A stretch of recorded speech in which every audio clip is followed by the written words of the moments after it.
Salve pessoal, tudo bem? Vamos aqui hoje nesse vídeo falar um pouquinho sobre a redação nas particulares de medicina do Espírito Santo, EMESCAM, UVV, Multivix e também a UNESC, beleza? Que são as nossas provas de medicina do Espírito Santo que possuem aí algumas diferenças consideráveis em relação à prova do Enem, que é a prova que vocês estão mais habituados a fazer, né? O gênero dissertativo argumentativo é o mesmo para todas as provas, para o Enem, para a FUVEST, para o UERJ, porém cada prova tem as suas particularidades e é a respeito disso que a gente vai falar nesse vídeo. Passando adiante então, na primeira tela, vou começar falando para vocês um pouquinho sobre a prova da EMESCAM. Desde que a Fundep assumiu a elaboração da prova da EMESCAM, vale lembrar que durante muito tempo a prova da EMESCAM era elaborada pela própria universidade. Desde que a Fundep então adota a prova de redação da EMESCAM, passa a valer 20 pontos, né? Desses 20 pontos aí, uma nota bacana para você estar passando, para não ter que depender tanto de tirar a diferença nas discursivas aí, é a partir de 18 pontos, né? Então, significa aí que a redação ela terá um peso muito grande na prova da EMESCAM, sendo aí o primeiro critério de desempate. Então, é um texto a ser feito em 30 linhas, né? Que é basicamente o que você tem na prova do Enem. O que muda de maneira tão significativa da prova da EMESCAM para a prova do Enem? Vai mudar muito o perfil de temas. A EMESCAM, por ser uma prova voltada aí para a medicina e ter a Fundep como banca, focará exclusivamente em questões relativas à saúde e em questões relativas à ciência. No último vestibular caiu a divisão irregular de médicos pelo território brasileiro. A EMESCAM também já cobrou a problemática das doenças invisíveis, já cobrou a questão envolvendo o negacionismo científico e o crescimento do movimento anti-vacinas no Brasil. Então é uma prova que assumidamente você já vai esperando que encontrará temas, né, relativos aí ao eixo ciência e saúde. Já sabendo as regras do jogo, né, embora daqui a pouquinho eu vou falar aqui de algumas apostas, de alguns temas que a gente acha que tem mais chance de cair, né, mas você não tem que estar preocupado com isso. O seu foco precisa ser compreender o eixo temático, porque se você compreende o eixo temático, você consegue compreender absolutamente tudo, né? Então, você já sabe que vai cair ciência e saúde, estude esses dois eixos para chegar na prova com ideias flexíveis, tá certo? Quais são aí os critérios de correção da prova da EMESCAM? Felizmente, é a única prova que divulga os seus critérios de correção, né? Que basicamente vão envolver aspectos gramaticais, o conhecimento do tema, a estrutura do gênero dissertativo argumentativo, coesão e coerência, né? Sendo que o maior peso na distribuição das notas está para o critério gramatical, 0,25 para cada acento, para cada vírgula, para cada crase esquecida, né? Vale lembrar que acentuação gráfica, pontuação e crase são os verdadeiros vilões da prova da EMESCAM. Então, não dá para chegar nessa prova sem saber o básico disso, né? Sem saber o básico de acentuação, sem saber da crase, pelo menos os locais onde não há crase, os casos em que não há crase, porque cada vez que há um desvio dessa natureza, o aluno perde 0,25. Então, se a gente parar para analisar, grosso modo falando, é mais fácil você fechar uma redação do Enem em que você tira 1000 com um desvio gramatical do que tirar 20 de 20 na EMESCAM, que cada desvio é contabilizado com 0,25. Se for um problema de vocabulário, é meio ponto. Se for um desvio de coesão e de coerência, é 1 ponto. A grade ela é muito rígida, é uma prova avaliada com critérios muito formais. E o que muda em relação à estrutura do texto, considerando aí o Enem como parâmetro? Na prova da EMESCAN não é necessário a proposta de intervenção, que é algo que a gente faz no Enem, né? No Enem a gente coloca lá agente, ação, meio, o objetivo e o detalhamento de uma das 4 partes anteriores. Na prova da EMESCAN é obrigado a fazer isso? Não é. Se você quiser fazer uma conclusão do tipo síntese, onde você faz uma espécie de retomada ali das teses, né? É plenamente possível também fazer isso. A minha recomendação é que, como você já vem de uma cultura de fazer proposta de intervenção pensando no Enem, que você mantenha a proposta de intervenção para não ter que treinar no dia da prova um estilo de conclusão que você nunca fez. Na pior das hipóteses, se você calcular mal o número de linhas e chegar ali embaixo, né, e ver que você não reservou linha suficiente para fazer agente, ação, meio, objetivo e detalhamento, faça o agente e a ação, ou agente, a ação e o objetivo, pulando o meio e pulando o detalhamento. A minha ideia com vocês aqui é dizer aquilo que mais funciona, e para mim o que mais funciona é não inventar moda no dia da prova, é simplesmente treinar o que vocês estão habituados. Por isso que então vejo ali como a manutenção da estrutura do Enem como um ponto muito importante que você deva fazer. É obrigatório toda aquela rigidez com o repertório sociocultural, né? 2 repertórios, 3 repertórios, não há nada disso, né, como obrigatório para a prova da EMESCAN. Mas a pergunta é, se você já vem de uma cultura onde você coloca um filme, uma série, um livro ou uma referência histórica na introdução, para que você vai mudar isso no dia da prova? Se você já tem o hábito de colocar um filósofo, um sociólogo, um desenvolvimento para dar subsídio, para dar reforço, para gerar argumento de autoridade, para que você vai mudar isso no dia da prova? Então, o time que está ganhando não se mexe. Se você tiver que flexibilizar alguma coisa no teu projeto de texto, na tua estrutura, faça isso na conclusão, colocando um nível de detalhamento, uma quantidade menor de elementos. Tá certo? Passando adiante na próxima tela, podemos falar um pouquinho da UVV. A UVV, a redação vale de 0 a 10 pontos. Uma nota razoável para você passar ali tranquilo, sem ter que tirar tanta diferença, seria 8 pontos. É uma redação que hoje está sendo feito em 30 linhas. No passado muito recente, a prova de redação da UVV era feita em 20 linhas, o que era um sacrifício muito grande para o aluno, que tinha que diminuir letra ou fazer apenas um parágrafo de desenvolvimento, a argumentação ficava rasa, as ideias ficavam vagas. Felizmente, no primeiro semestre desse ano, eles mudaram isso aí e hoje está unificado, né? A estrutura da UVV é a mesma estrutura da EMESCAN, com todas as considerações que eu falei aí anteriormente, né? Vamos manter o projeto de texto alinhado com o projeto de texto do Enem, que é aquilo que vocês já estão devidamente acostumados. Não há, ao contrário da prova da EMESCAN, na UVV, a liberação de uma tabela onde a gente sabe exatamente quais são os pontos, né, que são aí devidamente avaliados. A gente não sabe quanto de cada item é descontado por desvio. O que nós sabemos é que certamente é menos rígida que a prova da EMESCAN, porque é mais comum você ver pessoas tirando 10 de 10 na prova da UVV do que pessoas tirando 20 de 20 na prova da EMESCAN, beleza? Os temas, assim como na prova da EMESCAN, têm sido voltados para a área da saúde. A UVV já teve sim a sua fase de uma pegada um pouco mais social, de uma pegada, né, um pouco mais parecida com o Enem, porém nos últimos anos o que tem caído são temas de saúde. No primeiro semestre desse ano caiu a problemática do uso de anabolizantes para finalidade esportiva estética, né?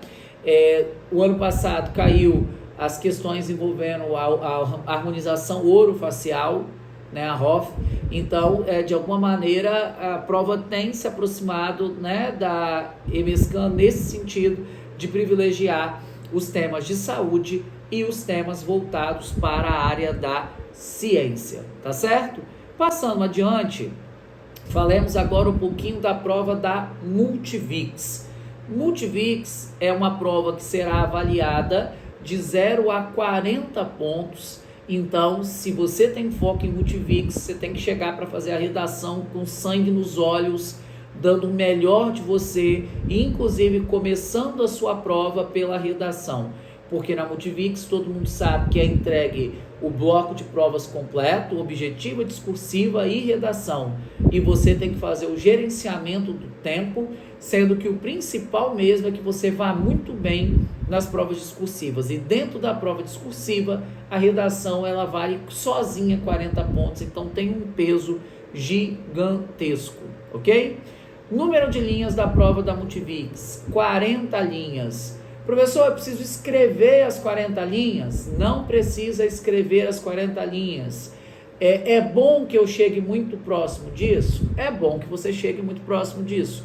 Até hoje, todos os alunos que eu tive que tiraram 40 de 40, 38 de 40 ou 39 de 40, foram alunos que passaram muito próximo de atingir as 40 linhas. Significa dizer, então, que quanto mais se escreve, mais bem avaliado você é.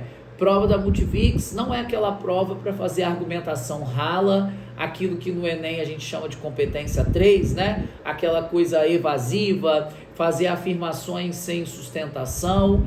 Tudo isso vai impactar na tua nota. Então verifique se os seus argumentos estão fundamentados em causas, se estão fundamentados em consequências, se há exemplos daquilo que você está falando, se há dados que comprovam aquilo que você está falando, porque a sua ideia, né, precisa estar devidamente fundamentada. Desses 40 pontos, Renan, qual é uma nota assim para poder eu tirar e ter a certeza de que possivelmente eu estarei dentro? 35, 36 é uma nota que já te coloca numa condição muito boa. Entretanto, no ano passado, 2022, eu vi uma quantidade muito grande de pessoas passando com 32, 33 pontos. Certamente devem ter tirado a diferença, né, nas discursivas de química, de biologia ou na prova, né, objetiva, não importa, né? Mas é muito importante que a gente tenha aí o 35 como uma meta. Voltando então um pouquinho para a questão do número de linhas, a minha ideia é que você estruture o seu projeto de texto para 30 linhas, tal qual você faz no Enem, aumentando um pouquinho a letra. Certamente isso será fácil de fazer, porque na prova da Multivix você faz a redação com uma caneta própria, que é entregue por eles, então costuma ser uma BIC tradicional. A BIC tradicional tem ponta grossa, portanto, é muito fácil você conseguir aumentar ali a letra, não é canetinha de ponta fina que a gente usa quando tem que diminuir. Na prova da UVV, você vai poder levar a sua caneta. Agora, na prova da Multivix, na prova da Unesc e na prova da EMESCAN, você utiliza a caneta que é entregue por eles, né? E será uma caneta de ponta grossa. Então, a minha ideia é que você faça a sua redação numa estrutura para 30 linhas, aumentando a letra, um pouquinho o espaço entre as palavras, mas caprichando na argumentação. Na prova da Multivix vale muito a pena você fazer uma proposta de intervenção com todos os elementos, agente, ação, detalhamento, meio, objetivo, 5 elementos. Tudo isso vai fazer com que seu texto gaste linha. Atingindo ali 34, 35, 36, está de bom tamanho. Ou seja, é importante passar de 30.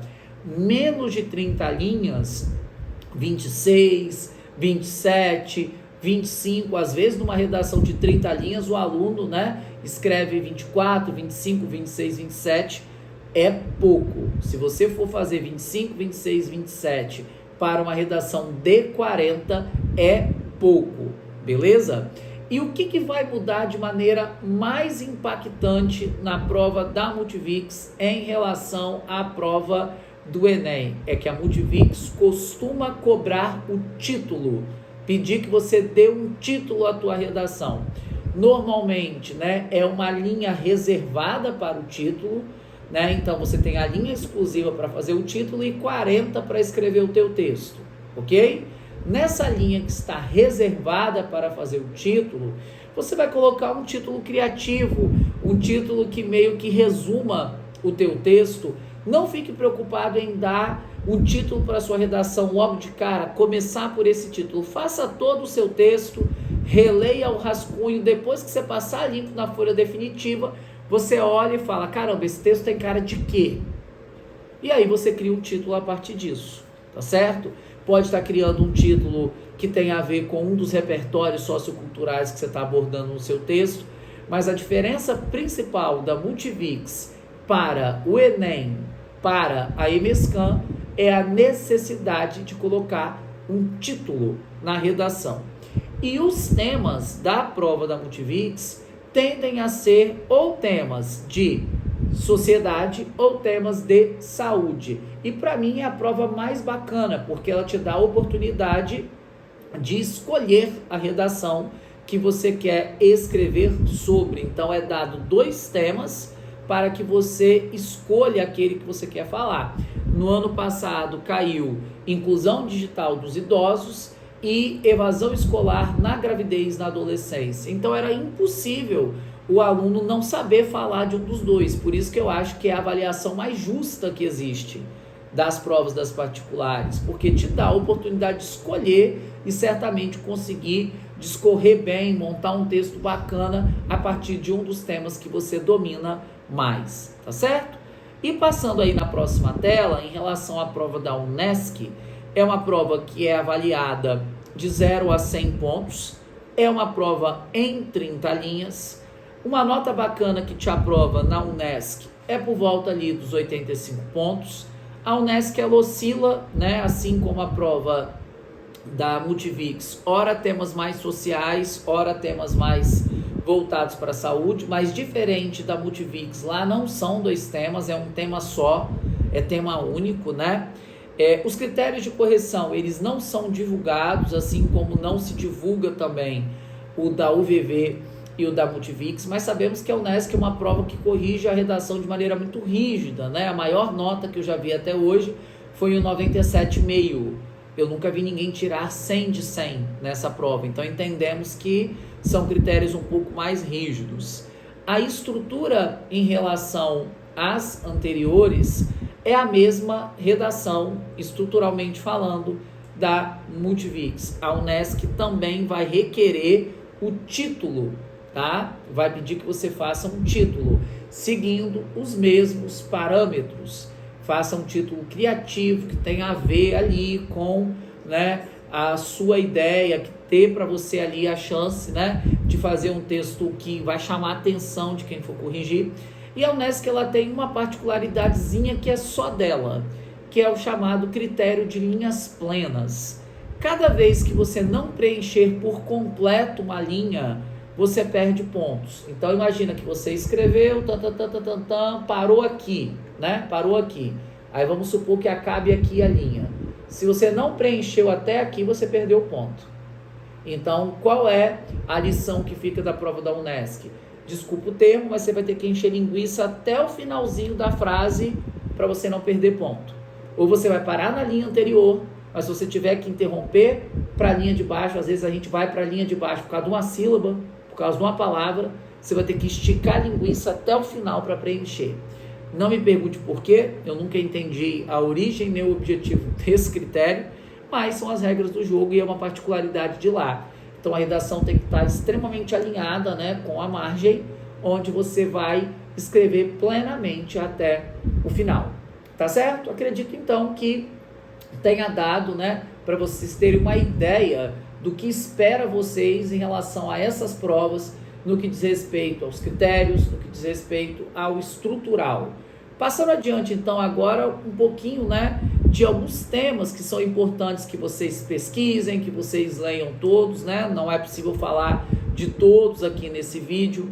O uso de inteligência artificial na medicina, uma problematização dos prós e dos contras, né? A medicina está hoje recebendo um volume muito grande de uso da inteligência artificial, isso veio para ajudar, isso veio para atrapalhar, como que isso vai impactar na carreira médica, pode gerar desemprego estrutural, ou é mais um aliado do médico para ferramentas de diagnóstico, né, mais precisas, o que de fato é a inteligência artificial? Então, isso é uma aposta, sem dúvida, procure ler sobre.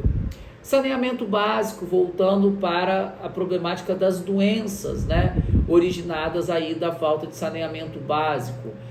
Ali a questão, né, das verminoses, da leptospirose. Por que em pleno século XXI o Brasil ainda não tem saneamento básico em determinadas áreas, principalmente o norte do país, né?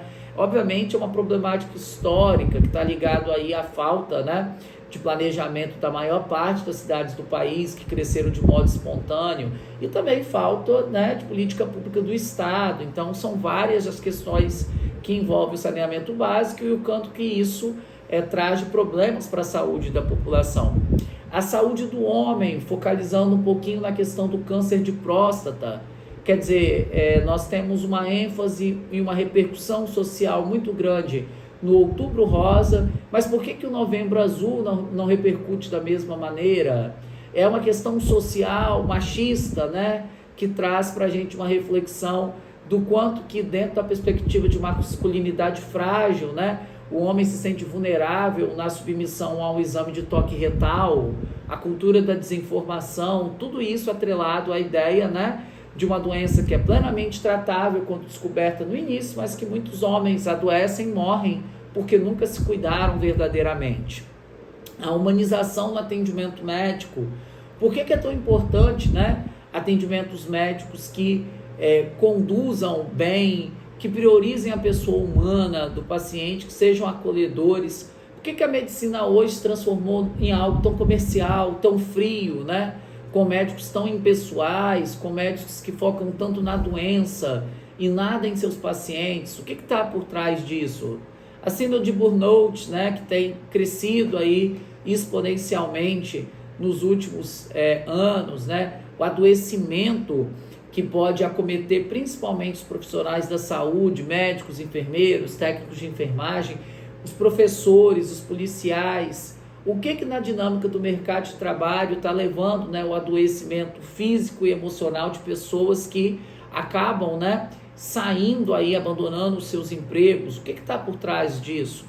E ali uma outra aposta muito grande, que inclusive foi tema do Enseja desse ano, a medicina preventiva no mercado de trabalho. Por que é tão importante, né, que as empresas antecipem um futuro, né, um possível adoecimento dos seus colaboradores? Por que é importante que as empresas tenham, né, no seu dia a dia ali um acolhimento, um tratamento voltado para a saúde mental e psicológica dos seus colaboradores? Passando adiante um pouquinho das apostas, né, para a Multivix e para a Unesc. Racismo no futebol, uma temática muito importante. Esse ano isso repercutiu muito na grande mídia por conta da situação vivenciada pelo jogador do Real Madrid, o Vinícius Júnior, né, que foi vítima aí de inúmeros ataques racistas na Liga Espanhola, né, na Confederação Sul-Americana, aqui na Conmebol, na Libertadores também tivemos casos de racismo. O que está ligado a isso, né? O esporte perdeu, né, a essência de ser uma ferramenta de combate ao preconceito, tem predominado a coisa meramente comercial. O que está por trás, né, desse futebol que cada vez mais fica muito na esfera comercial e quase nada na conscientização social? O autismo, né? Por que a população autista ainda segue sendo invisibilizada? Qual a dificuldade que os autistas têm para viver em sociedade? Obviamente os estigmas, os preconceitos, o capacitismo, que são as falas discriminatórias, mas ao mesmo tempo a dificuldade de acesso ao tratamento, a dificuldade para ser aceito no ambiente escolar, no mercado de trabalho. Por que está ligado a isso? A violência obstétrica, né, que é a violência contra a mulher antes, durante ou depois, né, ali do momento do parto, muito ligado a uma cultura patriarcal e machista que não respeita, né, o corpo feminino, historicamente falando. Foi assim com as índias, foi assim com as negras africanas. Também muito ligado, né, à falta de denúncias, também ligado, né, à má qualificação, um problema dos médicos, né, um problema também de infraestrutura do SUS, um SUS que muitas vezes não tem uma infraestrutura básica, induz o parto normal, casos de intimidação, né, de pacientes, negativa de direito a acompanhante, são várias as questões, né? Outro tema muito importante, a crise humanitária dos Yanomamis, o estrago que a falta de demarcação de terras e o garimpo ilegal causou aí aos Yanomamis, né, criando uma verdadeira crise humanitária desses grupos, né? A problemática do cigarro eletrônico, que foi um modismo imenso entre o público jovem, né? Muito ligado ali às pessoas, né, que não sabiam de fato o estrago que o cigarro eletrônico faz, igual ou pior que o cigarro convencional, se deixaram guiar ali pelo modismo, pela ferramenta de socialização, pela ideia de fumar porque a minha galera fuma, né? E uma grande aposta está aí, né, como sexto item, mas nem por isso seria menos importante, a cultura da violência nas escolas, né, direcionada basicamente para a questão dos atentados, o quanto que os atentados cresceram, infelizmente, no Brasil nos últimos anos, a questão do neonazismo, o bullying, a falta de acompanhamento das famílias, né, na rotina dos seus filhos. Tudo isso aí seriam temas interessantes para a Multivix e para a Unesc, que, como eu disse, se revezam. Ora temas voltados para a sociedade, ora temas voltados ali para questões relativas à saúde. Tá certo, galera? Então, se você já sabe quais são os eixos mais significativos para essas provas, ao invés de ficar apostando aqui nos temas, estude os eixos, estude as teses coringas, estude os repertórios flexíveis e chegue para fazer essa prova com um projeto de texto minimamente estruturado, nem que seja na tua cabeça, já sabendo como que você vai utilizar, beleza? A chance de errar e de acertar um tema é a mesma, né? Obviamente que o nosso trabalho traz ali, né, um estudo, uma observação do que está sendo mais comentado, mas não há garantias alguma que acertaremos, né? Ao passo que, se você sabe quais são os eixos mais cobrados, se você estuda esses eixos, você tem uma enorme chance de conseguir fazer a redação com grande tranquilidade, tá certo? Então, chegue para fazer a prova com um projeto de texto alinhado, com ideias flexíveis e com muita atenção aos aspectos gramaticais, principalmente envolvendo a prova da EMESCAM. Tá certo, galera? Espero que tenha ajudado vocês aí. Desejo uma excelente prova das particulares de medicina para todo mundo. Forte abraço e até a próxima.